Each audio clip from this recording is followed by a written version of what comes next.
semuanya, Assalamualaikum warahmatullahi wabarakatuh. Welcome back to my YouTube channel.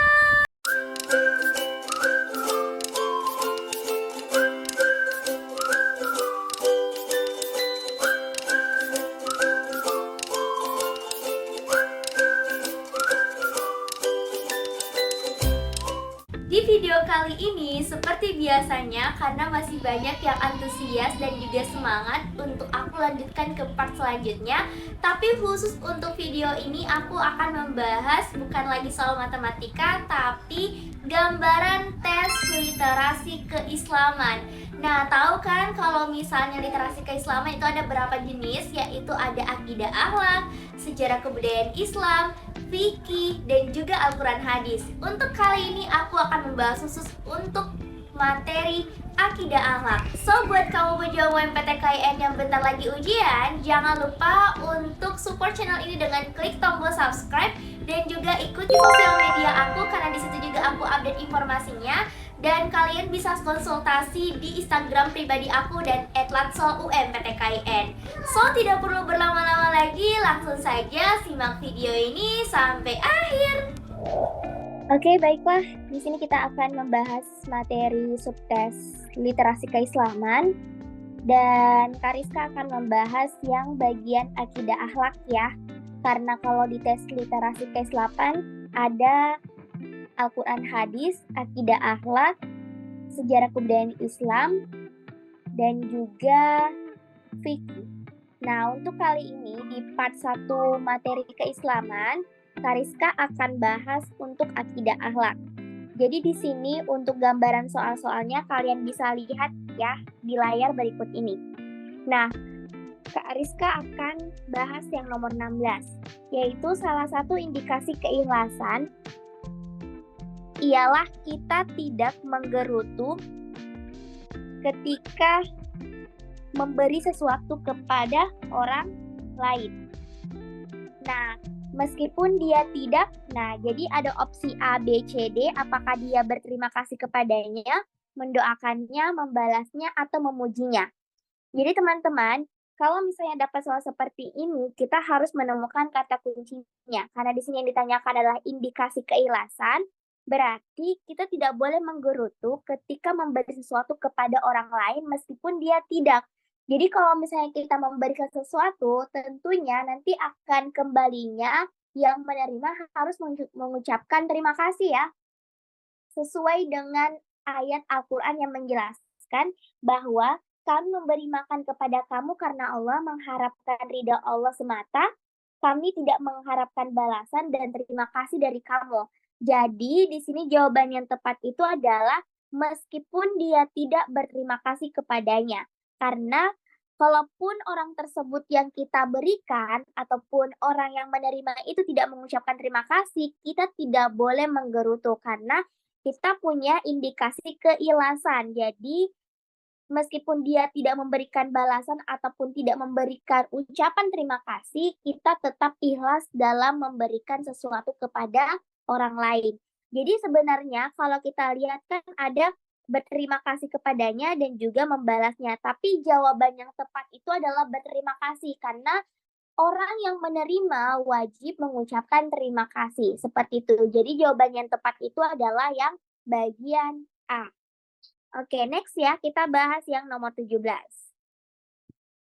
Dusta adalah salah satu akhlak tercela yang kadangkala dilakukan seseorang karena dipandang ada manfaatnya. Meskipun sebenarnya mudaratnya lebih besar daripada manfaatnya. Kedustaan itu dilakukan orang karena dia. Nah, jadi di sini adalah membahas tentang dusta. Jadi dusta itu adalah akhlak tercela yang dimana ketika memandang seseorang itu dia melihat ada manfaatnya dan mereka itu memanfaatkan di orang tersebut, tapi ternyata mereka tahu bahwa ruginya itu lebih besar atau mudaratnya lebih besar dibandingkan manfaatnya. Nah, kedustaan itu akan terjadi ketika seseorang itu melakukan karena apa? Nah, jadi kita lihat di opsi A itu yang pertama, terpengaruh bisikan setan yang jauh dari hidayah Allah. Nah, ini kemungkinan terjadi. Kemudian yang opsi B itu adalah mendahulukan keinginan nafsu daripada akal dan hatinya. Kemudian yang di opsi C, mari kita lihat di sini, berlaku zalim atau karena kebodohannya di samping keimanannya lemah. Kemudian yang opsi D akan mendapatkan kemanfaatannya dan berusaha menghindari kemudaratannya. Nah, jadi kalau kita lihat akhlaknya itu adalah dusta, tentunya itu akhlak yang tercela kan.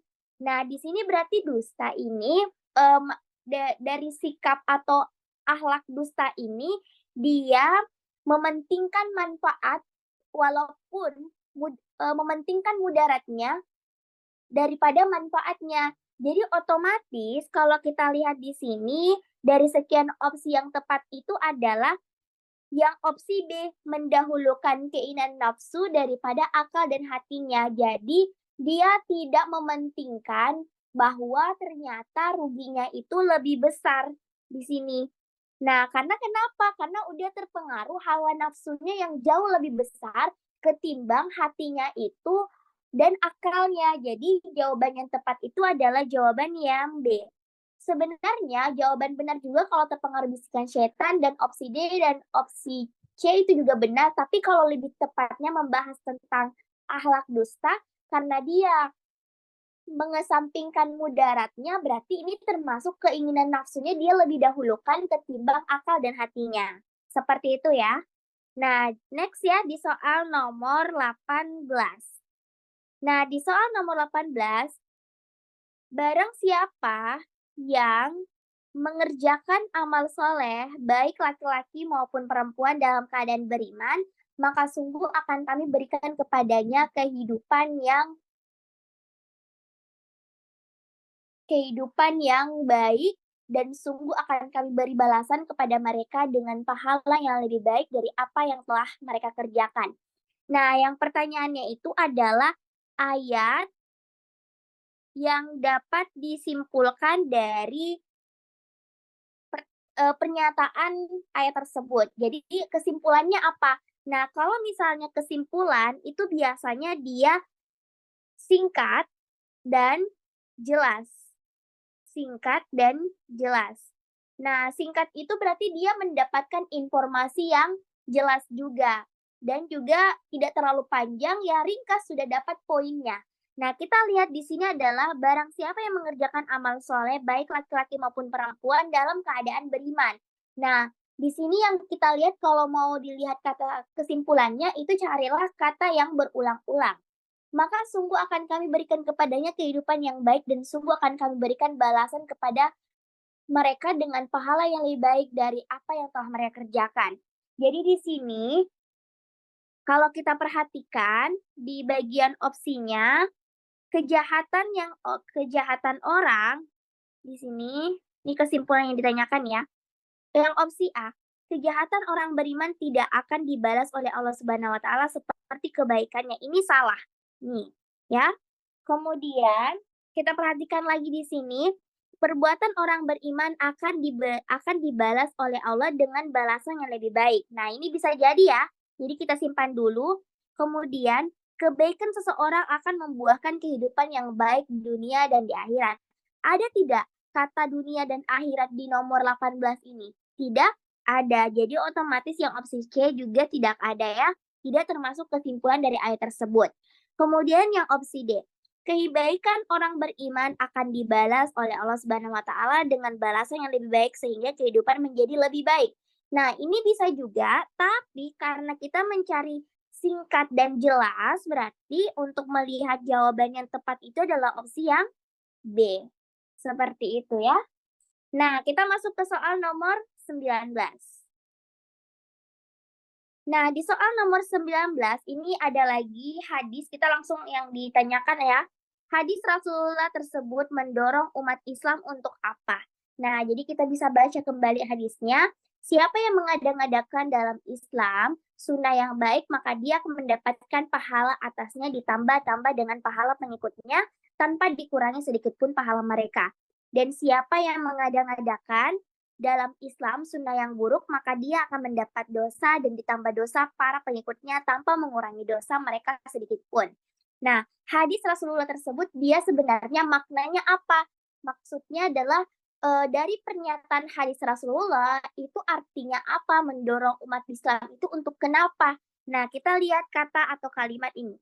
Siapa yang mengada-ngadakan? Kemudian di sini juga ada siapa yang mengada-ngadakan. Nah, kalau kita lihat di sini, opsi A responsif dalam urusan dunia, kreatif dalam hal-hal positif, imajinatif dalam masalah atau urusan ibadah, reaktif terhadap hal-hal baru, atau yang berbeda. Nah, kita lihat di sini. Siapa yang mengada-ngadakan dalam Islam sunnah yang baik? Jadi di sini Rasulullah sudah memerintahkan bahwa atau memberikan perintah atau nasihat bahwa siapa sih yang mengada-ngadakan dalam Islam sunnah yang baik, maka dia akan mendapatkan pahala di atas ditambah dengan pahala pengikutnya. Jadi maksud dari hadis ini adalah bagaimana kita mampu berinisiatif. Jadi Rasulullah itu menyatakan bahwa siapa nih yang mengada-ngadakan Islam dengan sunnah yang baik, dia akan menjanjikan pahala. Jadi maksud dari hadis ini adalah mendorong umat supaya bisa responsif, supaya bisa inisiatif, supaya bisa terus melakukan anjuran yang diperintahkan Rasulullah. Jadi di sini kalau kata kreatif, imajinatif, reaktif itu tidak termasuk dalam hadis yang dinyatakan Rasulullah. Jadi yang tepat itu adalah responsif dalam urusan dunia. Seperti itu.